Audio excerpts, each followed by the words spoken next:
Morning students, मैं चेतन भारद्वाज एक बार आप सभी का फिर से स्वागत करता हूं। हमारी ऑनलाइन क्लासेस लगातार जारी हैं। अब तक की जितनी भी हमारी क्लास हुई हैं उन सब में हमने प्रकाश के बारे में पढ़ा, परावर्तन के बारे में पढ़ा, परावर्तन के प्रकार के बारे में पढ़ा, परावर्तन के नियमों के बारे में पढ़ा, दर्पण के बारे में पढ़ा, दर्पणों के प्रकार के बारे में, समतल दर्पण के बारे में, समतल दर्पण से बनने वाले प्रतिबिंब की विशेषताओं के बारे में, समतल दर्पण से प्रतिबिंब निर्माण के किरण आरेख के बारे में, गोलीय दर्पण के बारे में, गोलीय दर्पण के प्रकार के बारे में, और उससे आगे हम पढ़ रहे थे गोलीय दर्पण से प्रकाश किरणों का परावर्तन। तो वही टॉपिक जो लास्ट वीडियो में हमने अधूरा छोड़ा था वही दोबारा से स्टार्ट कर रहे हैं, प्रकाश किरणों का परावर्तन।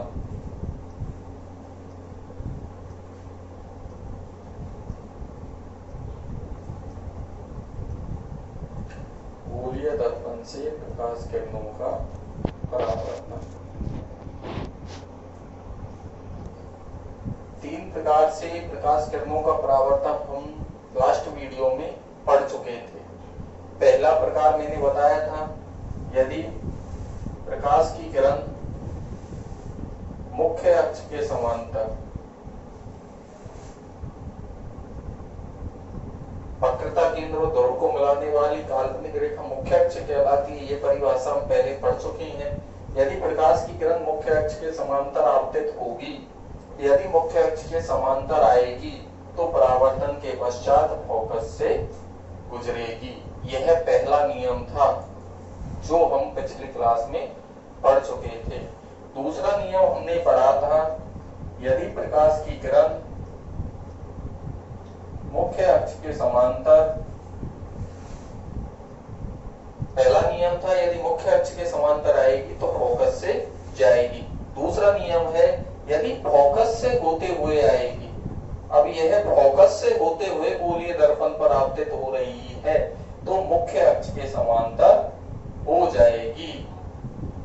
यह याद रखना है, यदि मुख्य अक्ष के समांतर आएगी तो परावर्तन के पश्चात फोकस से जाएगी। यदि फोकस से होते हुए आएगी तो परावर्तन के पश्चात मुख्य अक्ष के समांतर जाएगी। ये दो नियम हम पिछली वीडियो में भी पढ़ चुके हैं। तीसरा नियम बताया था,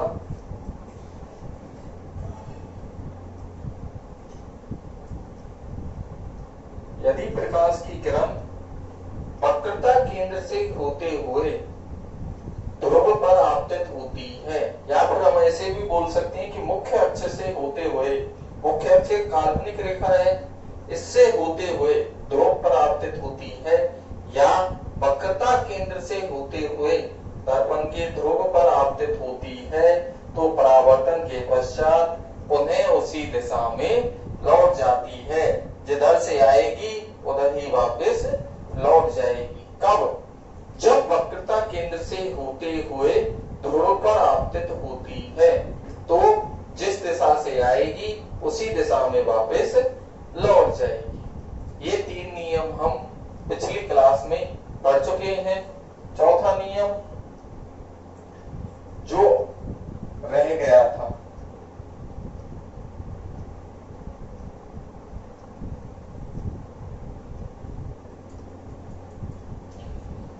यदि प्रकाश की किरण दर्पण के ध्रुव पर तिर्यक, तिर्यक मतलब तिरछी, तिर्यक आपतित होती है तो परावर्तन के पश्चात तिर्यक या तिरछी ही निकल जाती है। दो नियम हमने पहले पढ़े थे, यदि मुख्य अक्ष के समांतर आएगी तो फोकस से जाएगी, पहला था। दूसरा, यदि फोकस से आएगी तो मुख्य अक्ष के समांतर जाएगी। एक दूसरे के बिल्कुल सेम हो रहा है, यदि मुख्य अक्ष के समांतर आ रही है तो फोकस से जाएगी और यदि फोकस से आ रही है तो मुख्य अक्ष के समांतर जाएगी। तीसरा नियम, यदि वक्रता केंद्र से होते हुए ध्रुव पर आपतित हो रही है, वक्रता केंद्र से होते हुए यदि यहां से प्रकाश की किरण मुख्य अक्ष से होते हुए ध्रुव पर आपतित हो रही है तो पुनः इसी दिशा में लौट जाएगी। दूसरी कंडीशन में भी प्रकाश की किरण ध्रुव पर आपतित हो रही है, लेकिन यहाँ अब वक्रता केंद्र से होते हुए नहीं तिर्यक आपतित हो रही है, तिरछी आ रही है। यदि तिरछी आएगी तो तिरछी ही जाएगी। यदि प्रकाश की किरण मुख्य अक्ष पर तिर्यक आपतित होती है, तिरछी आपतित होती है तो तिरछी ही निकल जाएगी, तो परावर्तन के पश्चात तिर्यक ही लौट जाएगी। तो शुरू के जो दो नियम थे वो यह नियम हम आगे जब प्रतिबिंब निर्माण पढ़ेंगे उनमें बहुत ज्यादा काम आने वाले हैं। हम प्रतिबिंब निर्माण पढ़ेंगे, उनकी स्थिति, प्रकृति, आकार सबके बारे में पढ़ेंगे, अवतल दर्पण से, उत्तल दर्पण से। उसके अलावा हमें किरण आरेख बनाना है, तो किरण आरेख के लिए हमें प्रकाश किरणों का परावर्तन किस प्रकार होगा यह जानना बहुत जरूरी है। तो 4 प्रकार से प्रकाश किरणों का परावर्तन होता है गोलीय दर्पण से। पहला बताया था यदि मुख्य अक्ष के समांतर आएगी तो फोकस से जाएगी, दूसरा फोकस से आएगी तो मुख्य अक्ष के समांतर जाएगी, तीसरा ध्रुव पर आपतित हो रही है, लेकिन ध्रुव पर आपतित प्रकाश वक्रता केंद्र से होकर हो रही है। यदि ध्रुव पर वक्रता केंद्र से होते हुए आपतित होती है तो पुनः उसी दिशा में लौट जाएगी। और यदि दर्पण के ध्रुव पर तिर्यक, तिरछी आपतित होती है तो तिरछी ही लौट जाएगी। ये 4 नियम थे गोलीय दर्पण से प्रकाश किरणों का परावर्तन किस प्रकार होता है। अब इन्हीं नियमों के सहारे हम आगे पढ़ेंगे गोलीय दर्पण द्वारा प्रतिबिंब निर्माण। गोलीय दर्पण हमने पढ़े थे, गोलीय दर्पण 2 प्रकार के होते हैं, अवतल दर्पण और उत्तल दर्पण। तो सबसे पहले हम पढ़ेंगे अवतल दर्पण द्वारा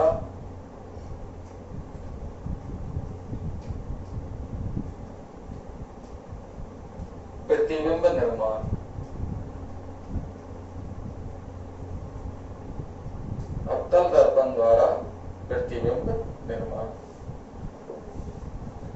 अब आपकी बुक में अवतल दर्पण द्वारा प्रतिबिंब निर्माण से संबंधित स्थिति है, प्रतिबिंब कहाँ प्राप्त होगा, प्रतिबिंब का आकार कैसा होगा, प्रतिबिंब की प्रकृति कैसी होगी। इसके अलावा हमें प्रत्येक स्थिति के लिए किरण आरेख भी सीखना है। तो अवतल दर्पण द्वारा प्रतिबिंब निर्माण की जितनी भी स्थितियां दी हैं, सबसे पहले मैं प्रत्येक स्थिति को आपके सामने लाऊंगा। प्रतिबिंब कहाँ बनेगा, प्रतिबिंब का आकार कैसा होगा, प्रतिबिंब की प्रकृति कैसी होगी, ये तीनों चीजें हम पहले सीखेंगे। उसके बाद हम किरण आरेख बनाना सीखेंगे। जब हमें यह पता लग जाएगा कि प्रतिबिंब कहाँ बनेगा, प्रतिबिंब का आकार कैसा होगा, प्रतिबिंब की प्रकृति कैसी होगी, तो हमें बहुत ही आसानी होगी किरण आरेख बनाने में। तो अलग अलग स्थिति मैं आपके सामने प्रस्तुत करूंगा। देखो, सबसे पहले यह एक अवतल दर्पण है, यहां समझने की कोशिश करना, यह एक अवतल दर्पण है। किसी भी दर्पण पर 3 बिंदु होते हैं जो हम पहले ही पढ़ चुके हैं, मुख्य अक्ष, फोकस और वक्रता केंद्र। ये 3 कंडीशन होती हैं। ये 3 बिंदु, अब वो अवतल दर्पण हो या उत्तल दर्पण हो, दोनों गोलीय दर्पणों के लिए होते हैं। अब देखो पहली स्थिति, मैं यहाँ स्थिति आपको बताए जा रहा हूं। पहली कंडीशन क्या है? पहली कंडीशन है जब वस्तु अनंत पर हो। पहली स्थिति जब वस्तु अनंत पर हो, जब वस्तु अनंत पर हो। अब यदि वस्तु अनंत पर है, अनंत का मतलब अंत, जिसका कोई अंत नहीं हो, जिस दूरी को हम माप नहीं सकते वह अनंत। तो इसका मतलब है कि हमें वस्तु दिखाई नहीं दे रही है। यदि वस्तु हमें दिखाई देती तो हम उस दूरी को आसानी से माप लेते। यदि हमें वस्तु दिखाई देती तो हम उस दूरी को आसानी से माप सकते थे, लेकिन वस्तु कहाँ है? अनंत पर। इसका मतलब हम इस दूरी को नाप नहीं सकते। तो नाप नहीं सकते, इसका मतलब वस्तु हमें दिखाई नहीं दे रही है।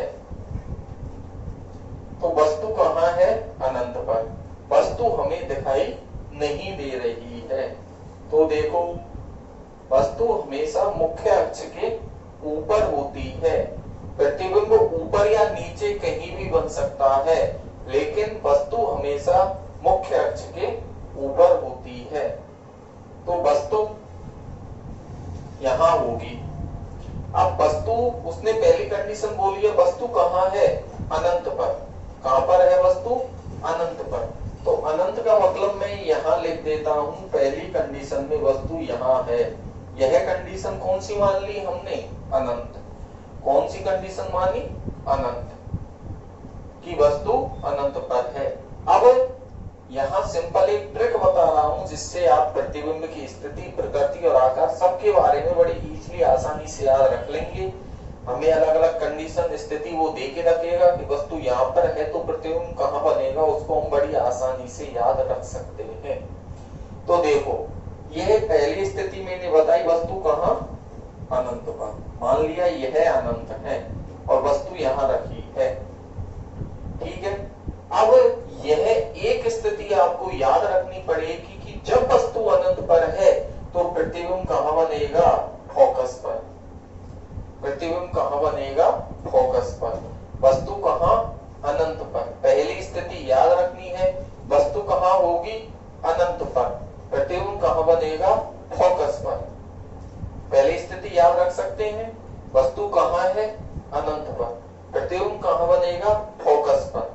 अब देखो, यह नीचे क्या बन रहा है? प्रतिबिंब। अब हम वस्तु को दर्पण की ओर खिसकाएंगे, वस्तु को अनंत से दर्पण के पास लाएंगे और प्रतिबिंब को फोकस से, दर्पण से दूर ले जाएंगे। तो हमें वस्तु आगे की ओर खिसकानी है और प्रतिबिंब पीछे की ओर। अब कैसे खिसकाना है ये भी याद रखना है।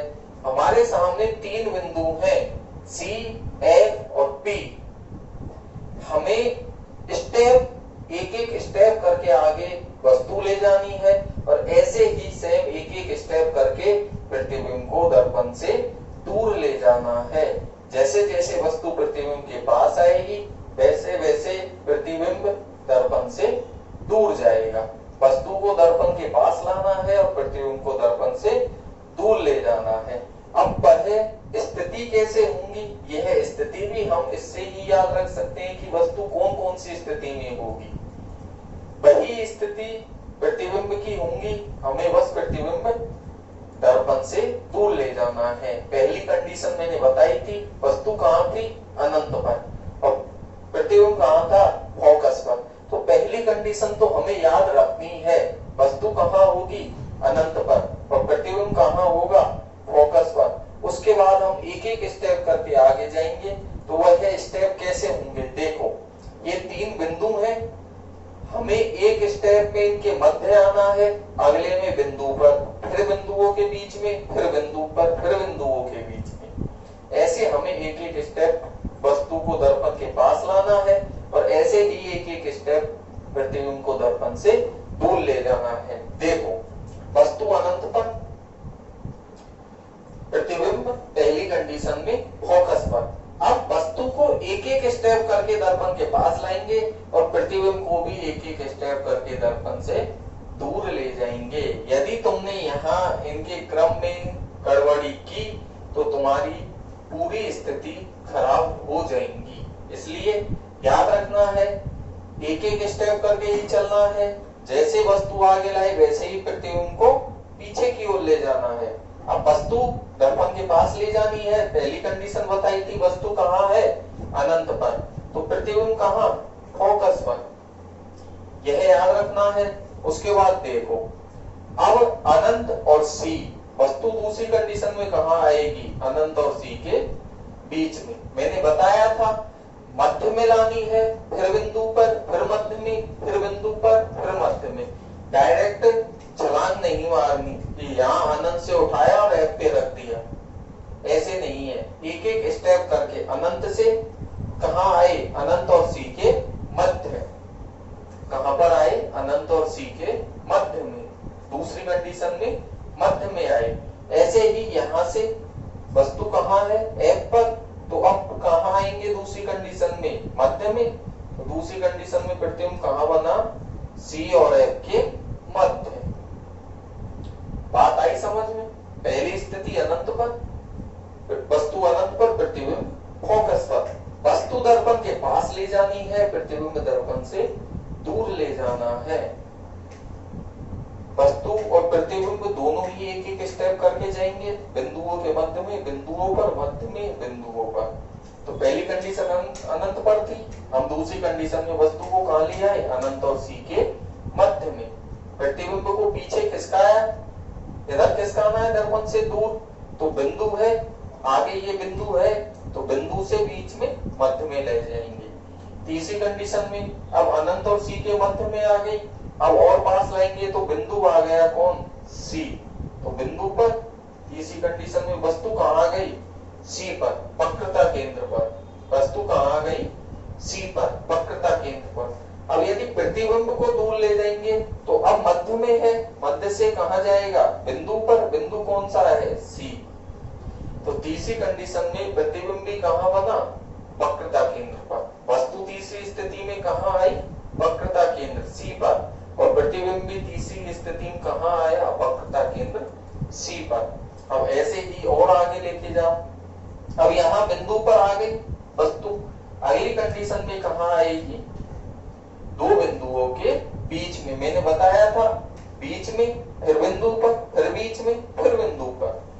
तो बीच में आई तो कहां आ गई? चौथी कंडीशन में वस्तु सी व एफ के मध्य में। कहां पर आई? सी व एफ के मध्य में। अब यही कंडीशन प्रतिबिंब में है, बिंदु पर, मध्य में, फिर बिंदु पर, फिर मध्य में।